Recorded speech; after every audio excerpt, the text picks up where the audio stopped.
Well, good morning, everybody, and thank you so much for joining us here now on our Valley News Now desk. My name is Alex Larson. So we got a lot going on today. We're following some breaking news this morning. A Cass County Sheriff's Office correctional deputy is on administrative leave. So what we know so far, let me get you updated here. The Sheriff's Office says Deputy Andrew Robinson was placed on leave after an alleged assault of an inmate in the Cass County Jail last night. Sheriff Jesse Johnner says they've requested the North Dakota BCI investigate the inmate's allegations. And officials say once the BCI has finished their investigation, the Sheriff's Office will investigate internally.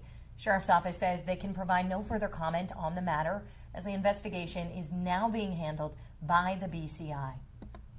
So I'm going to hop on over to what we got going on weather-wise today. If you look outside this morning, we got a pretty smoky one on our hands. And I'm going to take you on over to our website here, valleynewslive.com. And we're going to hop on over to our weather tab here. We're going to scroll down. Looks like, as you can see, smoke in the air, sitting at 56 degrees here in Fargo. Looks like we're going to hop all the way up to 81. That's not going to happen until about 4 p.m., but we'll stay mostly sunny, partly cloudy all day. Relatively pretty nice day out there once that smoke clears up. 11-day planner here. You can see the smoke is going to be impacting us in the area still tomorrow. And then it looks like, check that out, showers, or at least chance of showers from Sunday through Thursday, even Friday next week. And then we got a pretty good weekend on our hands next weekend. We were sitting at 84, 80, 78. Heading out to WeFest early, you're looking at those 84 and 83 temperatures as well. And remember, you can find all those updates over on our Valley News Live website. But you can also, interesting tool here, if you don't already have it downloaded, the VNN weather app. So our team works very hard to keep you updated in the know with everything you need to know weather-wise as we continue to take on this summer. So as we experience those chance of showers, smoke, they'll post updates for you so you can be first to know everything that's going on throughout the valley. That radar is going to follow you wherever you go as well. So it doesn't matter if you go to Hawaii, First Alert Storm Team can follow you there as well. So I want to turn to a story we were following yesterday, our top story yesterday. I'm going to play a little soundbite here for you, okay? Really, really sad that it's taken a tragedy to shed some light on what's the daily traffic in this area. So a 9-year-old boy is dead after a crash in Moorhead yesterday morning. And it happened as the child was riding a bike at the intersection of 40th Avenue and 14th Street South, and he was hit by a City of Moorhead vehicle. Valley News team Cindy Zatz spoke to neighbors about their concerns. Let's take a listen. Thursday afternoon, a family's life would change forever after a truck hit and killed a child in the crosswalk. Emily Hawkins' backyard faces 40th Avenue. With her children walking to daycare and school, she says every day she worries, and her daycare provider had a scary close call. She did have to stop and scream at them to keep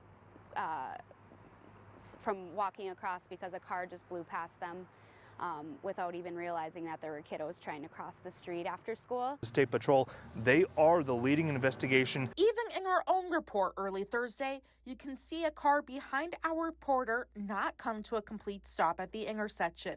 An occurrence, Hawkins says, happens too often. There's multiple times where cars and motorcycles and big trucks are racing through the area, and it's a huge safety hazard for our kids. This is a community, feels like a small community here in South Moorhead with a bunch of kids. Stephen Swenson lives at the intersection. He says he always makes eye contact with the drivers when walking to church. What worries me a little bit is some of these bikes, some of these electric bikes that come through there. And I have to be careful when I'm mowing the lawn. I have to always turn back and make sure there's some kid ain't coming with a... And I can see an issue probably for that too. His church, Brookdale Baptist Church, is right across from his home and SG Reinersting Elementary. Pastor Thomas Overmiller says church traffic isn't a concern. It's school traffic. And of course they have the traffic walk people and volunteers out working. One dangerous element about that is that we do actually have people who will try to avoid the intersection and they'll go flying through our parking lot to cut around, and that creates a dangerous situation for anyone who's on the parking lot. He says people just need to pay more attention. The biggest thing that we can do as a community is pay attention. This is a growing community, a growing neighborhood. There's a lot of children, a lot of pedestrians, a lot of people on bikes and scooters that are very active at this intersection. Hear us out as parents and as a community to get traffic to slow down as a whole. That's Valley News Team Cindy Zatz reporting there. So Hawkins tells us, we just heard from her there is a group of local mothers who do plan on reaching out to the city about potentially adding a stoplight at that intersection. We also reached out to Moorhead Area Public Schools to see if they've got any concerns about traffic in that particular area, but they have not yet responded to our request. I want to talk now about newly filed court documents showing the North Dakota Supreme Court will hear oral arguments in the case of a West Fargo man sentenced to life in prison for murdering his own wife. So back in April, an appeal filed with the court showed that Spencer Moen claimed his Sixth Amendment right was violated because the district court allowed 2 of his children to testify in his trial through Zoom from a separate location.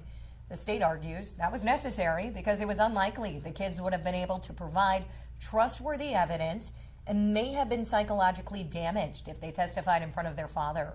Oral arguments take place on September 16th.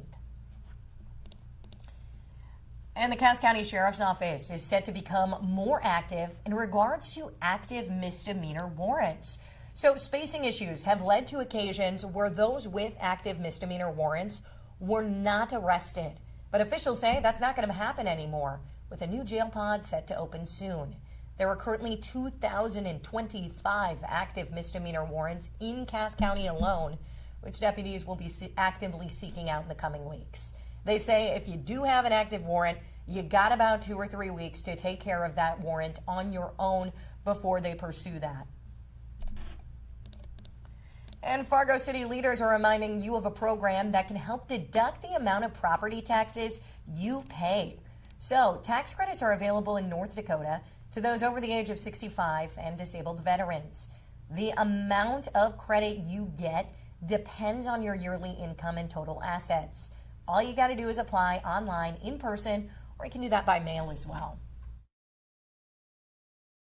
What's happening is it's making the bill easier on folks that may not have the means to pay for their property tax bill. The idea is to keep people in their homes. City leaders do advise waiting to apply for 2026 until your 2025 taxes are done.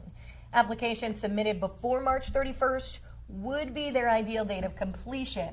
We got full details on that over on our website, or of course, as always, your free VNN News app. If that's something you're interested, you want to take a peek at.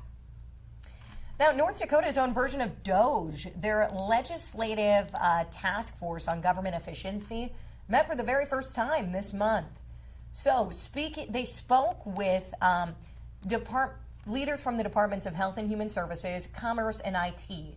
Lawmakers say it's not just about reducing workforce, but also making sure taxpayers are getting the most value from their dollars. I hate inefficiencies. It would be very irritating to me if I'm working in a highly inefficient agency or program, and I want them to be able to be reassured that we're not here to just cut headcount, but we want to make sure we're getting our dollars worth. So the task force is required to file a report every year detailing possible cost-saving measures and recommended legislation. They're planning to meet again with more departments. That'll happen next month. And we got some exciting news here as well. This weekend, the Blues are coming alive with the return of the Fargo Blues Fest. Festival runs today and tomorrow at Newman Outdoor Field, and there's going to be 11 different performers taking the stage. I'm going to head on over to Fargo Blues Fest website quick just to give you a little bit of a peek of what we got going on, okay? All right, so we can head on over to the lineup. Looks like Friday, gates are opening at 12 p.m. So there's going to be bands going on all day. You can see here, last person on goes on at 9 p.m. Tomorrow starts at 11 a.m. You can head on in there. Bands are going to start at 11:30 a.m. That's going to go until 9 at night. So lots of exciting stuff going on over there. Tickets are still available, so you can get 1 day pass for $50, or you can spend $75 to get a 2-day pass.